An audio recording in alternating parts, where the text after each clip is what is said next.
숫자를 어떻게 활용하냐에 따라 그 사람을 훨씬 더 쉽게 설득할 수 있다는 거죠. 프링글스 한 조각은 10kg다 이거보다 프링글스 한 조각을 먹으면 거의 축구장 2개의 거리를 걸어야지 그거를 소비할 수가 있대요. 프링글스 마음껏 못 먹겠지 않아요? 프링글스 한 통 다 먹어본 적 있어? 안녕하세요 여러분. 제가 숫자랑 정말 거리가 멀다고 되게 생각을 했었거든요. 그러니까 문과기도 하고 수포자였고 중학교 이후로 수학 공부를 해본 적이 없어요.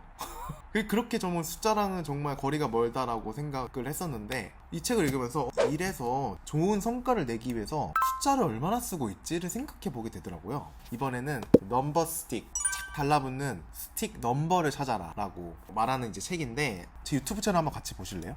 가장 조회수가 높은 12개의 영상이에요.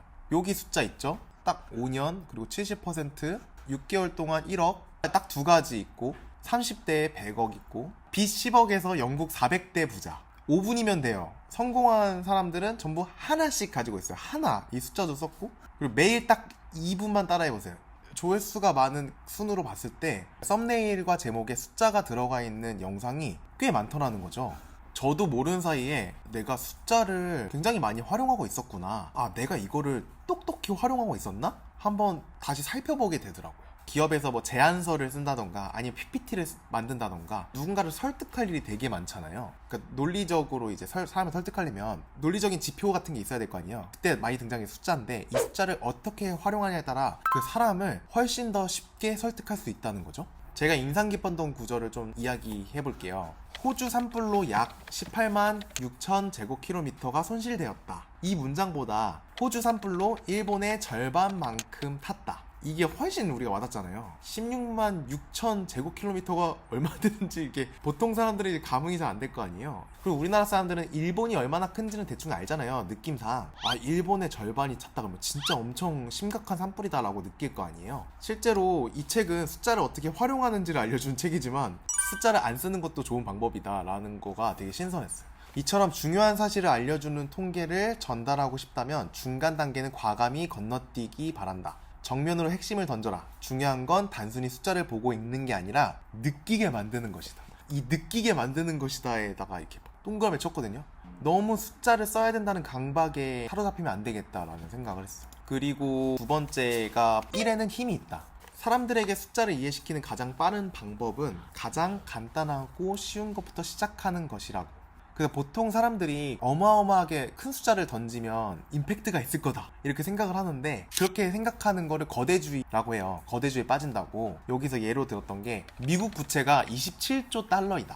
많은 건 알겠는데 감흥은 안 되는 거죠. 근데 이거를 바꿔서 미국의 부채가 국민 1인당 8만 2천 달러가 넘었다. 하나로 하면 거의 1억 1천만 원 정도 돼요. 미국 부채가 국민 1인당 1억 1천만이 넘었다고 하면 훨씬 와닿잖아요. 예전에 한 방송에서 그런 말이 나왔어요. 1조 원이 얼마나 큰 돈인지 몰라서 은행원에게 물어봤대요. 단군 신화 때부터 지금까지 매일매일 60만 원씩 써도 원금이 1조가 남는다. 이자 때문에. 훨씬 와닿잖아요, 저희가 느끼기에.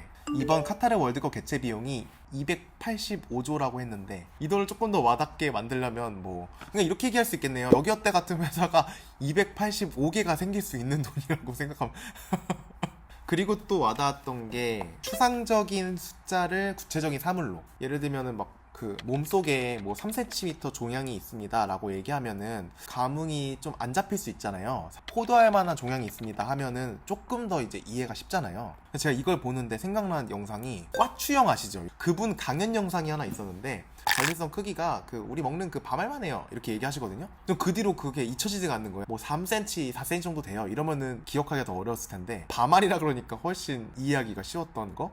그리고 또 하나가 숫자를 다양한 단위로 바꿔라. 100만 초는 12일이다. 저희한테 익숙한 초는 10초, 60초는 1분 이런 거잖아요. 근데 그거를 머릿속으로 계산이 안 되잖아요. 근데 100만 초 대신에 12일이라고 하니까 12일이 훨씬 저희한테 익숙한 숫자인 거죠. 되게 재밌었던 게 그 칼로리 얘기가 되게 와닿았어요. M&M 한 알이 4칼로리다. 이거보다 M&M 하나를 먹으면 계단을 2층 걸어 올라가야 소비할 수 있다. 이게 훨씬 와닿는다고. 프링글스 한 조각은 10kg다. 이거보다 프링글스 한 조각을 먹으면 거의 축구장 2개의 거리를 걸어야지 그거를 소비할 수가 있대요. 근데 이거 들으니까 진짜 프링글스 마음껏 못 먹겠지 않아요? 프링글스 한 통 다 먹어본 적 있어? 예전부터 초코파이 지구 몇 바퀴 썰은 유명했던 것 같아요. 맞아. 마시멜로가 그 지구 몇 바퀴 해도 칼로리 그 소비가 안 된다고. 이 책에서 저는 가장 기억에 남았던 부분이 나이팅게일 이야기. 영국에서 전쟁이 일어났는데 나이팅게일이 최전방 병원을 파견해서 나갔대요. 근데 병원에 도착하니까 쥐가 들끓고 있는 거예요. 그 거즈가 부족해서 병사들이 피범벅이 된 붕대를 며칠씩 감고 있었던 거예요. 그러니까 병사들이 전쟁으로 죽는 것보다 그 위생이 제대로 관리가 되지 않아서 죽는 경우가 되게 많았던 거죠. 근데 나이팅게일이 이런 잘못된 의료체계를 개편하면서 전쟁 후반에 사상자 비율이 획기적으로 줄었대요. 그래서 이제 국가적 영웅으로 뜨게 된 이야기인데, 여기서 나이팅게일이 그러니까 숙조를 사용한 예시가 나오는데, 전쟁이 시작되고 첫 7개월 동안 병사 1만 3,095명 중 7,857명이 사망했다. 근데 이 문장을 들으면 그러니까 숫자들이 이렇게 나열되어 있으니까 아, 병사가 저만큼 사망했구나, 이렇게 끝나는 문장인데, 이거를 병사 1000명당 600명이 사망했다, 60%가 사망한 거잖아요. 그럼 굉장히 큰 수치죠. 여기서 표현하기를 크림 전쟁이 시작되고 첫 7개월 동안 질병으로 인한 사망률이 런던 대역병의 사망률을 능가한다. 여기서 얘기했던 그 대역병은 우리가 아는 그 흑사병 있죠. 그 흑사병은 런던에서 가장 유명한 전염병 사태래요. 런던 사람들은 다 경각심을 갖고 있었던 거죠. 그게 너무 큰 일이었으니까. 그래서 이거랑 비교를 해서 심리적인 거리를 줄인 거예요. 이거를 이 같은 사망률은 거의 범죄에 가깝다라고 표현을 해요. 매년 솔즈베리 평원에서 1100명을 마구잡이로 사살하는 것이나 다름없다. 우리는 부주의 때문에 버켄헤드로에서 400명이 목숨을 잃었다는 끔찍한 소식을 들었다. 그렇다면 미리 예방 가능한 원인 때문에 매년 1100명의 젊은 병사들이 죽어가고 있다는 얘기를 듣는다면 기분이 어떻겠는가. 이때 말한 그 버켄헤드는 당시에 이제 타이타닉호처럼 절대 침몰하지 않는 배라고 명성이 자자했던 배래요. 근데 이 배가 침몰하면서 400명이 죽는 사건이 있었대요. 근데 그 사건을 이제 가져와서 이때도 우리가 미리 대비하지 않아가지고 이렇게 많은 사람이 죽지 않았냐, 지금 이 병원 체계를 우리가 관리하지 않는 것 또한 그때 사건을 반복하는 것과 같다, 이렇게 수많은 이제 숫자들을 통해서 표현을 함으로써 그 윗사람들을 설득시킨 거예요. 아리스토텔레스가 설득의 수단으로 로고스 그리고 파토스를 분류했대요. 그러니까 로고스가 냉정하고 논리적인 논쟁, 그리고 파토스는 감정적인 호소. 나이팅게일은 냉정하고 논리적인 통계를 수치적으로는 정확하고 유사하되 감정적으로는 가슴 아픈 비유로 포장함으로써 그 중간 방법을 잘 찾아낸 거죠. 아, 이게 컨텐츠 크리에이터로서도 너무 논리적인 거에만 치우치면은 사람들에게 동기부여가 어렵고, 너무 감성적인 거에 취해지면 그 논리가 부족할 때가 있거든요. 근데 이 두 개를 적절히 사용하는 거, 그 과정에서 숫자를 어떻게 사용하는지가 이렇게 결과물이 달라질 수 있구나 라는 거를 이 예시를 통해서 알게 돼서, 이 책에서 말했던 여러 가지 요소들을 다 적용했던 사례가 아닌가 라는 생각을 했어요.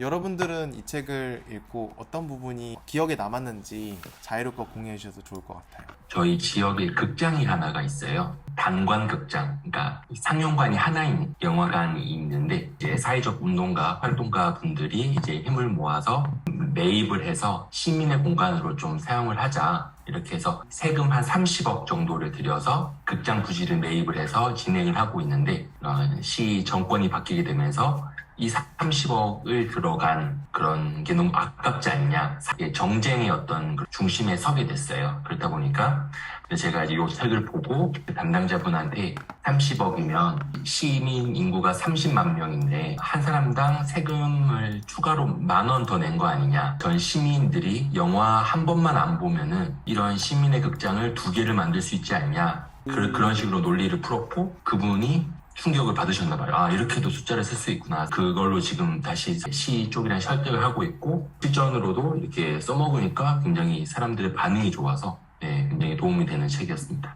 네. 창민님은 매번 이렇게 책을 읽으시면 바로 또 적용을 하시네요.